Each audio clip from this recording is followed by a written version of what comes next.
So I want to thank everyone for joining me today. I am always grateful to be in the company of people who care, educators we are literally forging. I want to talk about the lens of trauma. Um, and so you could either, so I want to invite you to answer the question, how is your heart?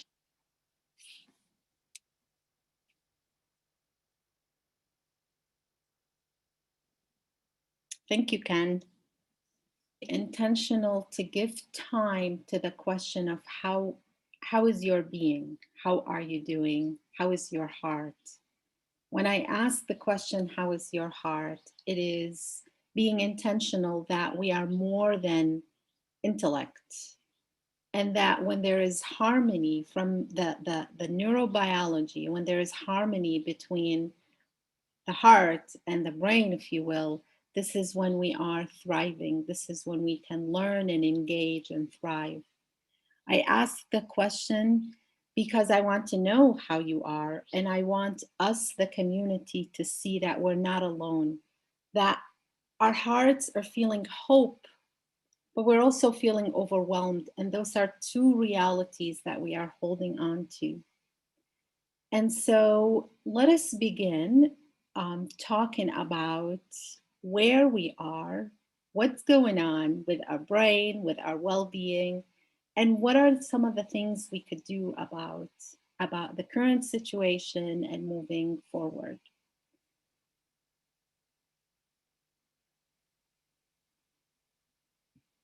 Right. So you will have a copy of the presentation. So today I titled the presentation a trauma-informed education or a trauma-informed pedagogy. And and I also have the subtitle, Finding the Tender Gravity of Kindness. And what I want to argue today is that it is the trauma that we have endured or we are enduring that can enable us to come in touch, to understand, to even measure, to interrogate kindness and the shape of kindness. And it is the tender gravity of kindness. And I took this from Naomi Shihab Nai's poem on kindness. It is that kindness that is going to help us move forward in a way that is empowering, connecting, healing. And so I want to, today, I want to talk about what happens to the brain when we experience chronic negative stress. And then I want to talk about the notion of integration, and some of that is going to be from research that I've done before the pandemic with the students. And then I will focus on one aspect, one principle of the trauma-informed education, and give practical examples. I do want to invite you to use the chat freely, to comment, I'm going to invite you to put related articles or ask questions or comment and say what you do. Because a lot of you are here because you care and because you're already wonderful teachers and you're already doing things which are trauma informed. So share with us what you do to enrich this experience. So I say chronic negative stress, and I'm trying to turn the caption on actually. So here, let's see, do you see the caption? Wonderful. Yes. So when I talk about stress, stress is defined as it's feeling of emotional strain or the pressure that we feel, and the stress can be positive and negative. Positive in that this diagram is showing us what happens when we experience low stress or positive stress. It's called eustress. It actually enhances our ability to perform. It enhances our learning. And so this is the anticipation, this is the excitement. It enhances our motivation. It becomes traumatic. So what does that mean? So in a healthy nervous system, what happens is we get excited, we have stress, and we deal with that stress by activating our sympathetic fight or flight or freeze system, and we're able to go back. So there's that really nice rhythmic activation, relaxation, relaxation. And that ability to bounce back is called the normal range or resilient and everyday language. And then there is a biological rhythm is active versus another. So what happens when we experience chronic negative stress? Be a single event. This could be a series of events. This could be just toxic. It takes away, it messes with our biological resilience. What does this have to do with learning? So, as a result of that, what happens is there is going to be a breakdown, there is an interruption in our ability to regulate our internal states. So, what does that mean? So, when we can learn and thrive and participate and solve problems. When one system takes over, what it's doing, it's also taking away energy from the remaining brain. The brain is going to prioritize survival over energy.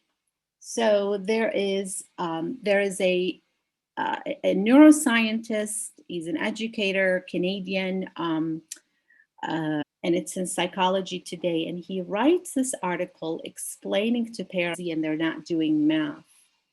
It is that they are depleted energetically. And unless we replenish that, we can't. There are certain things the brain will shift things around. Specifically, what will happen, and information, sensory information on its way to the prefrontal cortex, where motivation and short-term memory and problem solving and executive function, all of that slows down. Sometimes it shuts down. So think about overwhelmed and just everything was too much. It's likely what was happening is that the brain was overwhelmed trying to process all of the information, all of the uncertainty, all of the isolation, all of the racism that was. Just a little bit more neurobiology, and then we'll go into what we do about this. What is remarkable is when we're in that state of chronic stress or that traumatic stress, it's not just our learning that is impacted. It is our entire sense of self. And this is especially so for young people. So, sense of self. So, what I'm going to show you in the next slide is going to be brain imaging. And I'm going to show you the brain imaging. So, it's a scan of a typical brain. And we're going to talk about something called the default mode network. Fancy name, who cares? What it means is, let's look at it. So these are two snapshots, and we're looking at the activity in that person's brain. When we're sitting, resting, we're daydreaming, if you will, and we're doing nothing. The brain is not silent. The brain is very active. And what it's doing is connecting different parts. It is integrating that word to bring differences and connect them into a whole. And we thrive when that happens. The more connection, the more integration, the better. When we experience trauma, in a patient that has a post-trauma, what happens is the following. Oops. So this is the brain scan of a patient that is experiencing trauma or post-traumatic. And what happens is there is no integration. Only the part of the brain in the back that deals with past. And so they are often described as being stuck in the past. Part of our work that we do with young people is helping them see the future, helping them see themselves in the future. It is a way to help them get out of this being stuck in the past. Now, for young people, for older people, we have a history to fall back on and remember the last time I had trauma and remember, and then I got through it. But for a lot of younger people, their lifespan is shorter compared to ours. So they may not have much to fall back on. And it's going to be our job to cultivate that moral imagination and to impart hope. So the question is, how do we heal? And for us educator, is learning possible in these disruptive times? And I wouldn't be here if I thought learning is not possible. On the contrary, learning is possible. We can learn, we can thrive, because the brain is malleable, the brain is flexible, it is plastic. And it's important to note that, yeah, so the answer is yes. And it's important to note the following, that we don't just get over the trauma or the toxic stress with grit and resilience. I already talked with you about biological resilience. We don't just go on as business as usual. We need an intervention. And that intervention, those are behavioral events that we can engage in, the teachers, to do what? To help our students reestablish balance between the feeling and the thinking. Now, why the feeling and the thinking? The way we process information, the feeling comes before the thinking. So the interpersonal, how we feel, how we are with each other is really critical. So the work of Dan Siegel highlights how our being with one another, he talks about interpersonal neurobiology, is very critical. And there is this notion of integration that is going to be, that I argue is going to be really critical to move forward. So when we integrate what we're doing, we are bringing diversity, and we're connecting those diversity into a single system. In the brain research, what we've learned is that when there is that integration, the brain thrives. With respect to learning specifically, when that integration is happening, we learn best. So there was an article several years ago, this is from 2017, that compared learning to acrobatics. And what the researcher showed is that we learn with ease when the neural connection are able to connect and then pause and then make other connection. And I thought this was really beautiful, these acrobatic moves. Now I was thinking about, well, why is that learning with ease? When we integrate, we can get a bigger picture. We can get context. So what I want to argue today is that the intervention that we could use is this lens of trauma-informed pedagogy. It is not new. It is not something, it's not novel, it's not mystical, it is not, it is a lens that says simply that we have an awareness. We, the teacher, the caregiver, the parents, we have an awareness that there's trauma. There was trauma before, there is trauma now. And that the trauma impacts how we show up, how our students show up, how they engage, how they learn, their entire well-being. And so it's really important that for us teachers, for educators, staff members, professors, that we are able to recognize the anxiety, the trauma that we're carrying, so we could recognize it in others. We're intentional to promote safe environments, cultivate connectedness, to empower and to heal, to recover. And what I want to focus on today is connectedness.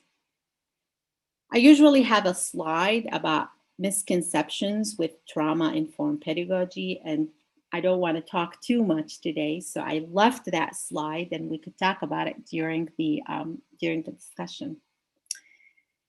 Why connectedness? Because I want to stay with the theme of integration, and I have some, like I said, I worked on a project with students called Integrative Education. And I want to focus and share with you some of that work. One of the work is the following. So we did a series of drawing. This is by Emil, one of the former students. And we looked at what is it that's happening when a student comes to our institution, our courses. And what we have here is that relationships and connections, forging and fine-tuning and molding identities. So the student we're helping the student develop that inner relationship. Who am I? How do I connect? How do I relate? But there is also the relationship with the student, with the teacher, with the world, and importantly, with knowledge. Laura Randone talks about in her book, Senti Pensendi, talks about that we often teach students, here's the student, and here is the knowledge, and we just give them the knowledge. And she says, we have to get to a point beyond duality, where the student sees that they have the knowledge. How can we help them uncover that? Where it becomes this illuminating relationship. They create, they co-create, they inform the knowledge. So I want to talk about connectedness and how we are going to, how I have been, how I invite you to, and again, please share your information in the chat. We want to cultivate communities and identify meanings. Communities are going to help with what? They can be an anchor. A lot of the research on adversities, childhood adversities, what the research shows is if the young person had one anchor, a person that advocated for them, they were all right? So adversities and toxic stress influence the brain, and they can be reversible. So I want to talk about nurturing that inner home. What can we do in our classes, in our teaching, where we start using a contemplative or a reflective lens beyond giving information? Here, take. We also let the student learn about their inner world, the home within. I want to talk about teaching in context, and I want to talk about checking up on each other and what does it mean to have that community. It's not just the teacher and the student, but the students and each other. And then we're going to talk about why meaning And what does it mean to affirm the why and to celebrate the journey? I have been bringing some of the work of John O'Donohue, who is a Celtic philosopher. He's an Irish theologian, scholar. And I bring his work to my physiology classes. In his work, he talks about that inner home. So in this case, he's talking about belonging. You should belong first in your own interiority. If you belong there, and if you are in rhythm with yourself and connected to that deep, unique source within, then you will never be vulnerable when your outside belonging is qualified, relativized, or taken away. So one of the exercises I do with my students, John O'Donohue talks about clayography and our connection to the earth. And he says, what we need to do is liberate that inner knowledge. And so one of the things we do in my physiology courses is integrative physiology. What is integrative medicine? What is integrative physiology? And I want the students to go beyond the canonical Western, sometimes very, very, very narrow understanding of the human body and healing and so on. And so let's look at what does it mean to connect. So teaching in context, and I actually don't know if I am, let's try it. Let's see if the sound is going to work. So this is a beautiful example of teaching in context, where we bring in the culture and the art and the music and things that matter to the students, matter to their community. And what happens at the level of the brain knows that there is an impact or there is a connection. If we teach in isolation and the brain is under a lot of stress, it's easy to disconnect. It's hard to see the connection. When we make the connections for the student, it's easy to hold on to. They see themselves in it. So I'm going to try to play this, and I hope it works. And if it doesn't, I don't remember if I shared my sound, so let's try. So Maha, if you would just tell me a thumbs up or down if you hear the sound. Got me breeding with dragons. I cracked the egg in your bastard, you bastard. I'm at a master with matter. Misusing your influence. I'm on the outside looking in. Now we're in the game. Got the whole world talking. King Kunta. That's the first time I heard country. After incorporating some of the songs into my lessons, I wrote a blog post, and it made its way to Kendrick Lamar and his team in California. And right away he said, Kendrick read your post. He loved it. He wants to come visit your school.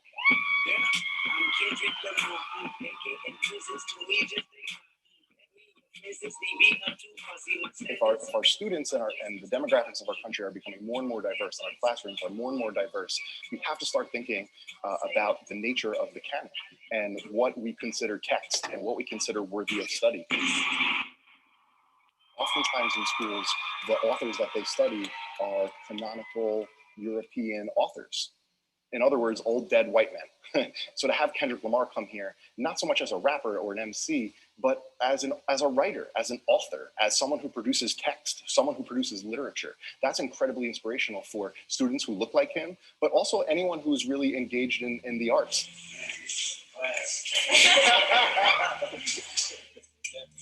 can see the energy. I can feel the energy. I was a sophomore, and I would come up and I would go to Mr. Moon and be like, yo, can I rap? We kind of teamed together and put together this class called Hip Hop Lit. We dissect album covers, dissect advertisements, go through songs, and we dissect the literature of the songs. Teaching about like African-American struggle and just like sexism, but through hip hop music is really awesome. Both The Bluest Eye and To Pimp a Butterfly express the African-American struggle to adhere to white standards. People showed poems, people rapped, and he kind of gave us a space where we could just express ourselves. And that's really cool because you get to identify with it, you know? like just identifying with other people's art and creativity. It's a great experience, I think, overall. I'm from that small population of South Asian men who can't properly grow facial hair. I've got a tiny tribe of hair that sparsely populates the continents of my skin. Most people don't realize that we have the density to mark our own demographics. I think hip hop in general has given me a better idea of the other side of the narrative and the stories that we don't get to hear, which is kind of what makes hip hop so beautiful. I can connect to it because it's in like a language I can understand. You know, music is one of the universal languages, and it's one of the best teaching tools you can implement in school. What you know about my heart was right when I was sitting in class. I love English, but of course I hated math. I wasn't right with my numbers, that kept me in a slumber, working all day trying to fulfill the summer. So the cipher, for those that don't know, is like when participants stand in like a equidistant circle and they participate either poetry or a rap or a line of rap or something into the circle. And in a lot of ways, that exchange that's happening like is teaching and learning. Like dialogue is pedagogy and is teaching and learning. Knowledge is power. I've been the truth. K-Daddy never been a coward. I devour any MC by law. This is skill. So this is an example of teaching in context. And try it. Ask your students to bring something that becomes part of the curriculum, becomes part of that semester. And look what happens to how they show up. Because it's about them, it's about their community, it's about their grandparents, it's about, so, and they engage. So let's continue. Checking up on each other. So we know that from research, and this is research from the Federal Emergency Management Agency, and there's been a lot of articles, clinicians have looked at it. When communities experience disasters, it was Hurricane Katrina and 9/11 in the US and other examples, the way the whole community moves forward is relationships, right? And so what we impart that to the students. So in this case, the findings like the whole community document, they highlight the importance of understanding the community and relationships, building relationships, empowering actions, and fostering social capital to build a whole community approach.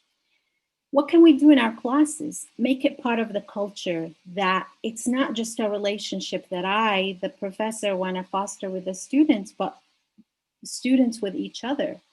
So I want to show you an example from that research that I did. And what I did is I often ask the students, and I try to give them example of how they can advocate for themselves and for their classmates. So here's an example where I told the student, I said, tell me the name of one of your classmates who does not sit next to you and tell me why I should give him or her 3-point extra credit. Advocate for that person. So what is remarkable over the years when I did that is nobody leaves this question empty. It's an extra credit, it's optional. Nobody leaves it empty. As a matter of fact, I've gotten students get up and say, can I get another sheet? They want to advocate for the entire class. And it's beautiful what they write. I learn about the students, like for example, this person said that I should give this guy an extra credit because he's got a wife. Apparently having a wife is a lot of work, so that person needs extra credit. It's beautiful what they write. And what I've done is I've gone to the student and I said, this is beautiful. Do I have your permission to share what you wrote with Maha? And then I asked Maha, do you want to see it? And Maha sees it, and Maha is brought to tears. She didn't know that people knew her name, let alone advocating for her. Instantly, there's that sense of community. And so what this does, this integration, I am seen, I belong. And what it does to the brain, it is that creating, bringing back the shift to bring harmony.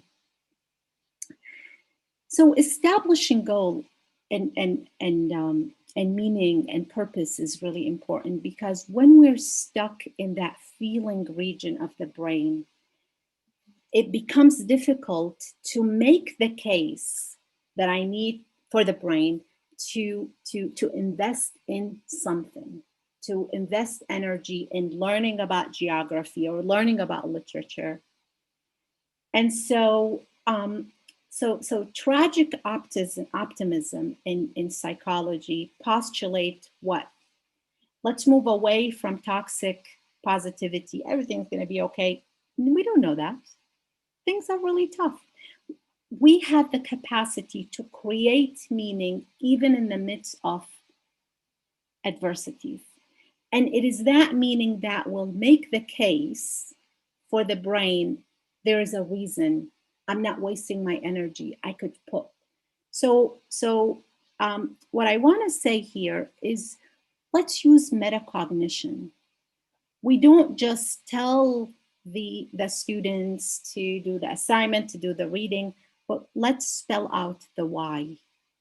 And that metacognition, actually, we know it helps with the emotional regulation, in part because it is helping with that integration.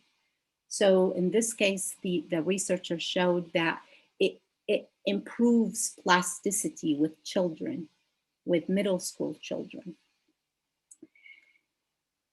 Part of the research that I did, and we're coming to an end here with the students, is I asked them about that integrative education. I asked them about their perspective. How can professors help you? And one of the students wrote, teachers should reflect every day why they do what they do. And in that same class, I had a student, an artist, who sat in the class, and she would often draw. She drew this beautiful, she said, excellent teachings like rocket science. You're helping us get to the moon. You're helping us go somewhere. And then she said, but reflective teaching is like the professor sitting and trying to do a masterpiece, and we are like the mirror. And it's this constant communication, talking, integrating with the audience that is going to allow for that masterpiece co-creation. So I want to share one more video with you, and then we will have an activity and we'll have questions and answer. And this links to what is the why, and why the why is so important neuroscientifically and also just behaviorally working with the students. So the series is called How Do I Know? And a lot of times when people hear the phrase, how do I know? The next thing they say is what? How do I know what? But the key really isn't to know what. The key is to know why. Because when you know your why, you have options on what your what can be. For instance, my why is to inspire people to walk in purpose. My what is stand-up comedy. My what is writing books. My what can be going out with some friends to eat. In fact, another what that has moved me towards my why is a web series that we have out now called Break Time. So every Wednesday at 3 o'clock, you should subscribe to the channel. We do a series called Break Time on YouTube. So 3 o'clock, we drop a new episode. One episode in particular, I'm about to show you a clip to. We're in Winston-Salem. So Break Time, this is how it works. I travel the country, I do stand-up comedy, probably an hour and a half at an event. And in the middle of my show, I'll just sit down and start talking to the audience. And funny just happens.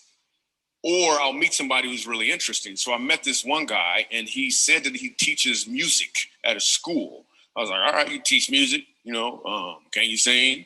And then I'm just going to show you the clip. Check it. So you're a musical director. Yes, Cool. sir. All right, so let me get a couple bars of like Amazing Grace. Can you do the first part of that? Go ahead. Amazing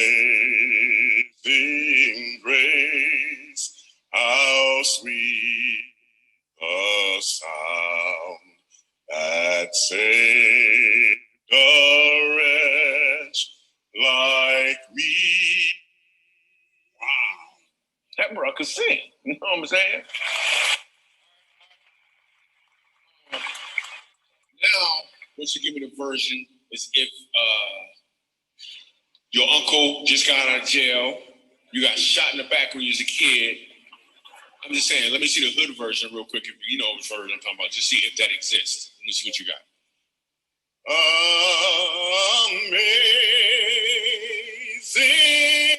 grace, how sweet the sound that saved a wretch like me.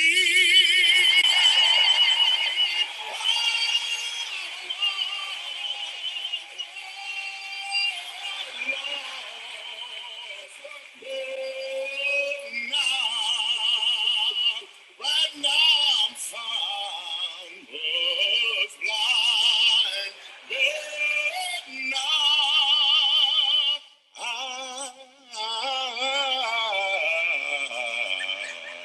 I see.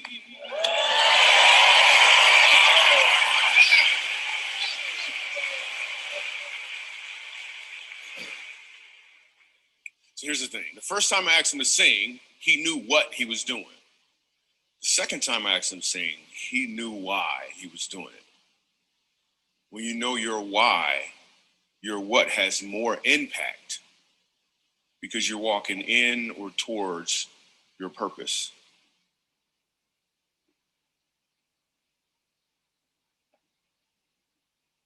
So I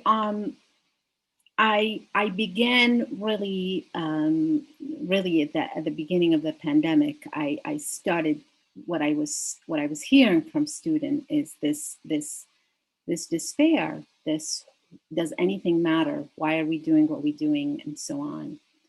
And so again, from a neurobiological perspective, when we are in that toxic state of stress, it becomes difficult to see the road ahead, to see that purpose too.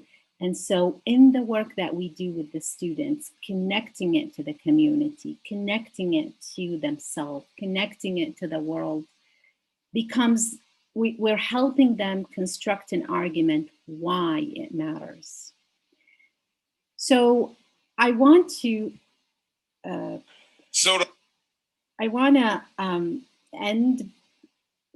this, we're at the end. It's really important that we celebrate the journey. And here's why. We've been through a lot. Our students, young people have been through a lot. When we say, look back and see where you were and how far you've come, it sends a message of positive reinforcement to the brain. It helped them integrate. And so here I want to share from a conversation between Paulo Freire and Miles Horton. We make the road by walking, where in this conversation, Freire says the teacher is an artist, but being an artist does not mean that he or she can make the profile, can shape the students.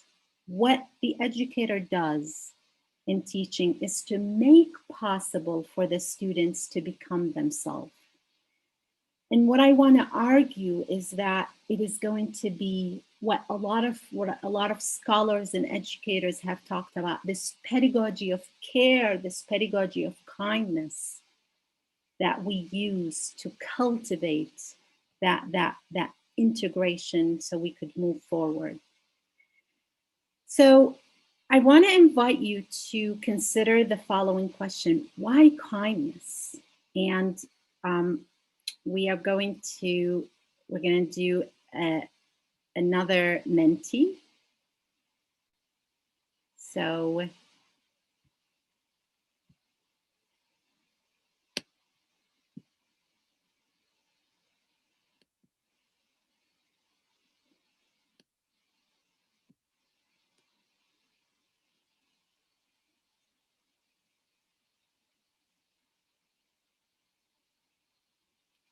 And let me put the link in the chat again.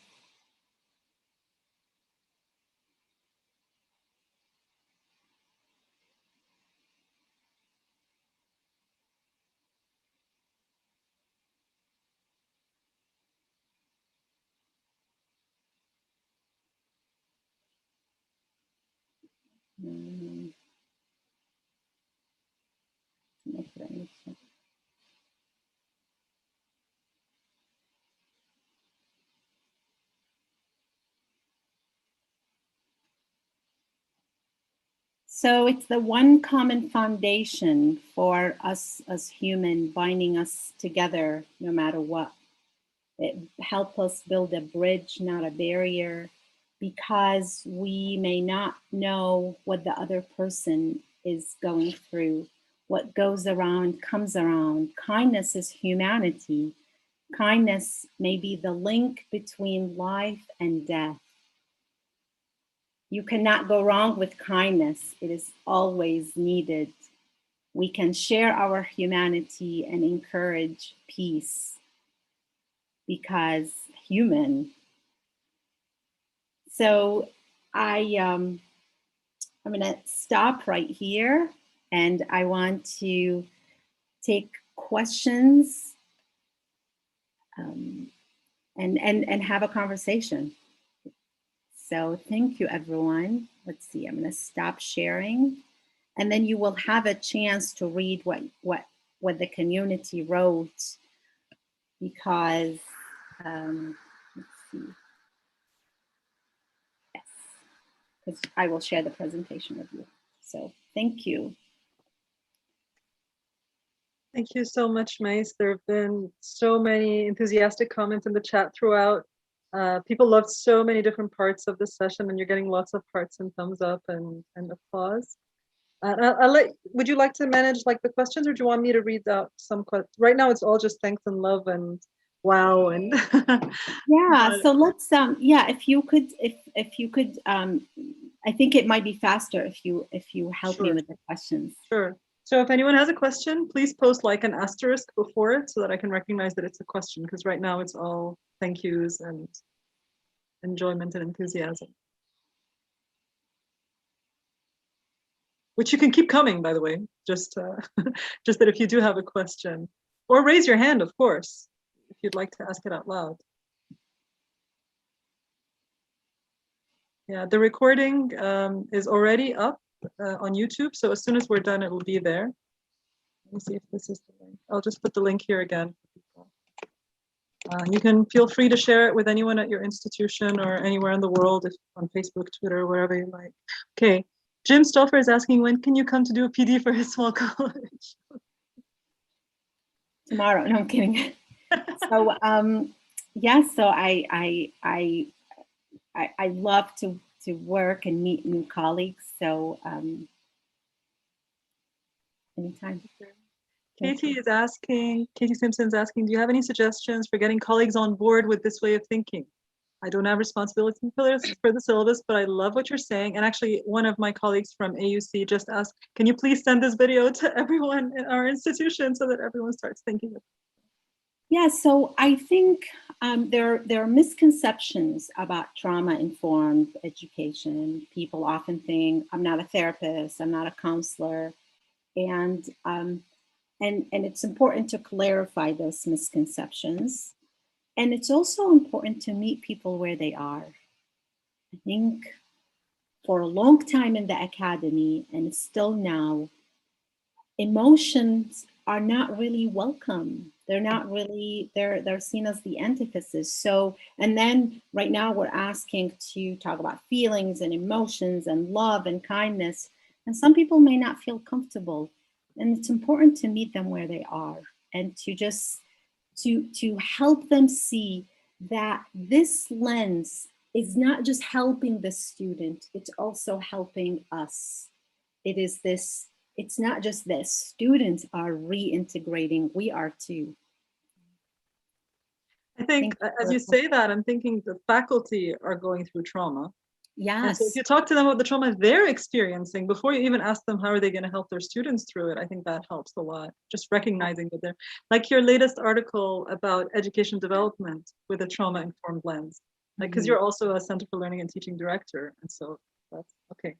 Sanat Khabar is asking any resources about teacher self-care and self-kindness. She's doing so many readings and watching webinars about pedagogy of care, and she tends to forget about herself, like a lot of us do. Isn't that also an important conversation? It is really critical. One of my mentors often says that you can't give what you don't have. And when we want to help students relax into the learning, if you will, it's really important that we also have our nervous systems are relaxed. So what I've been doing is I've been because like you, I research on trauma and emotional regulation and so on. And at one point I realized that I was missing a really critical element, which is the me. And so I am reading about, what does it mean to pause for us, for me? What does it mean to reconnect, to reintegrate? And what does it mean to tune in to my own emotional health? So I'm happy to put something together and share it with you as resources. And I know we're at the hour. If everyone can stay, you're welcome. Mais, are you able to stay for a few minutes? Because there's a couple of other questions in the chat. Yes, definitely. Yeah? And then, of course, if someone has to leave, we respect your time and we know we're at the hour. Okay, so Hani is asking, how can you strike a good balance between supporting and integrating our students while at the same time maintaining the standards that are expected from our institutions? That's the wicked question. Yeah. So, I have conversations with the students that there's a schedule and there are deadlines and there are standards, if you will. And inside the classroom, there's also flexibility, there's humanity, things happen, life happens. And I also say to them, but we have to meet, there are deadlines. And when I see that there is a policy at the institution that is not humane for the teacher, for the student, part of my role that I see it moving forward is to advocate that this is not an equitable policy. This is not a humane policy. What can we do to continue to meet standards and who decided on those standards and what they mean? And at the same time, allow the professor and the students to reveal each other's humanity and use that to heal and move forward. And so, and this is why I have been saying that trauma-informed pedagogy is not the be all and end all. It's going to have to be an institution-wide. The staff and the students and the administrators, what does it mean to ground our institution on kindness? So I'm sorry, I don't give it's not like a straightforward answer. But it's going to again require that we have courageous conversations to advocate for this work. Yeah. So there's a couple of other questions at different levels. So there's one at the teaching level and there's another one at the institutional level. The one at the teaching level is, do you suggest that students journal their emotions and feelings in and outside of the classroom? Yeah, absolutely. So I have been I have been saying, well, who's talking with the students about trauma and toxic stress and how often it is, how easy it is for us to when we're feeling lack of motivation or fogginess or I can't solve a problem, and how quickly it is for certainly me to say, oh, I must be lazy, I must be this, to adapt this deficit model. But if I have like this understanding that those, and so invite emotions, lies, that this is difficult, normalize that we can work through those emotions, recognize them, acknowledge, reevaluate them. They can help us. The positive. Questions keep coming. When you need to leave, please let me know because I don't want to impose too much. Okay, I can't find it, but it was about community healing. If the person who wrote it wants to say it out loud, that might be a little bit. I will find it eventually, but if you want to say it out loud, it was about how do we leverage like community healing between students and professors, I guess. Sylvia Machado asks, can we benefit from the community healing process with the students? We cannot give what we don't have. Can we do it while in the process of self-healing? Yeah, that's a really good question. So we don't need to be, the Dalai Lama and all set with all the emotions to be able to start giving. We could give while, right? We could give and receive while we are. There is something about being with and seeing that think about us. How many times at the beginning of the pandemic, maybe now, you're talking to a colleague and the colleague says to you, I can't think straight. And think about like that. There's like a feeling like in your stomach and you're like, me too. And there's a smile on your face and it's validating, right? So the process is validating and the process is reassuring and the process can offer a sanctuary that we're in this, we're walking together.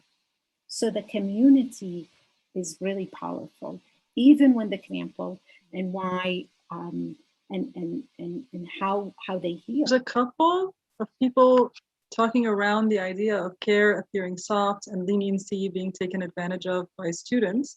And there's another question around, again, systemic well-being within institutions for teachers, and should we have sort of webinars about taking care of teachers rather than taking care of students? And I know Mace actually works on both these fronts because she's an academic developer. So which one do you want to answer? Principles of trauma informed. On the contrary, we want to have structure because not having structure contributes to the uncertainty. We want to have a structure that's reliable. The flexibility is part of the kindness. It's part of the I see you. I recognize this is difficult. Test it. I've had this flexibility approach for years. I have never really had one student that I thought was taking advantage of me. No, it is cultivating a learning sanctuary so we can challenge them academically, so they can thrive, so they can just go attend these webinars on how to be trauma informed, show your certificate, etc., etc. No, we need to have an institution that. I think you've saved a lot of us with that kind of message. I think the questions are dwindling down. I can still stay for like 4 or 5 more minutes. Thank you so much, Mace, for a wonderful, wonderful session. Thank you for sharing your heart with us. Thank you. And if it's okay, may I? Thank you. May I? I want to end with Naomi's poem, if that's okay. And Mace, are you okay for people to contact you, and where should they contact you? Yes, of course. I'll put my email in the chat, and then you can contact me via Twitter. So I'll do that in a second. And what I'm going to do right now, I'm going to share with you the poem of Naomi Shihab Nye. She reads it, and she gets to the part where she talks about the tender gravity of kindness. And I want to invite you to pause at that and just pay attention to your heart, what happens to that when it gets to, when she gets to that part. So,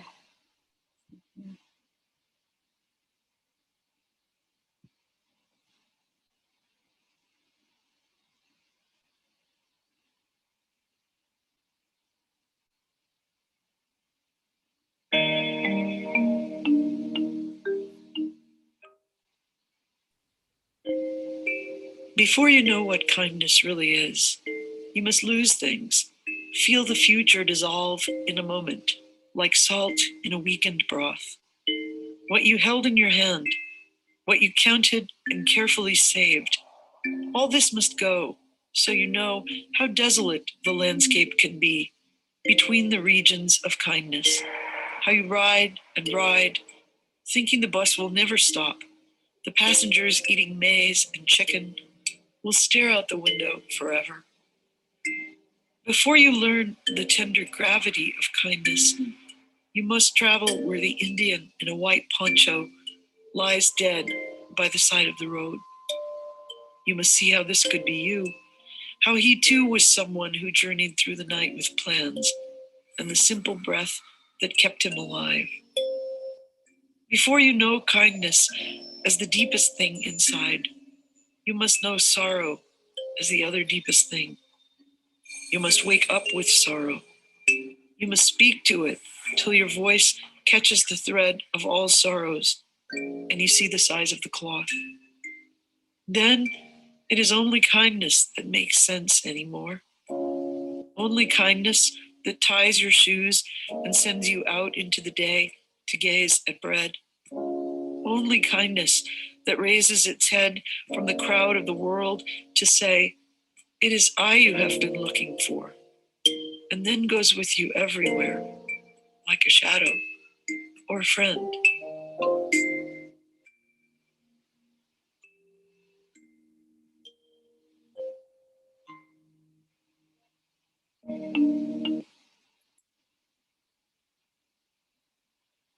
I want to thank you for your kindness and for your presence. Thank you so much, Grace, for everything. We're going to share your contacts in the chat? Yes, I will. So here is my email. Please feel free to email me. And here is my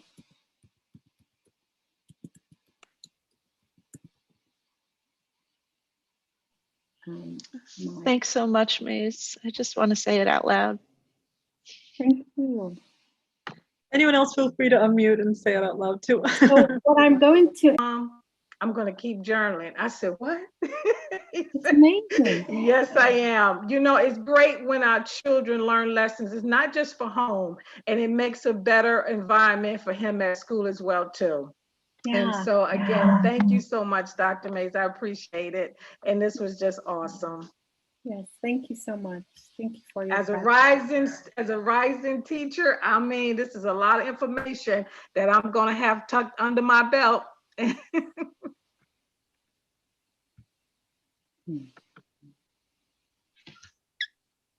going to go ahead and stop the recording.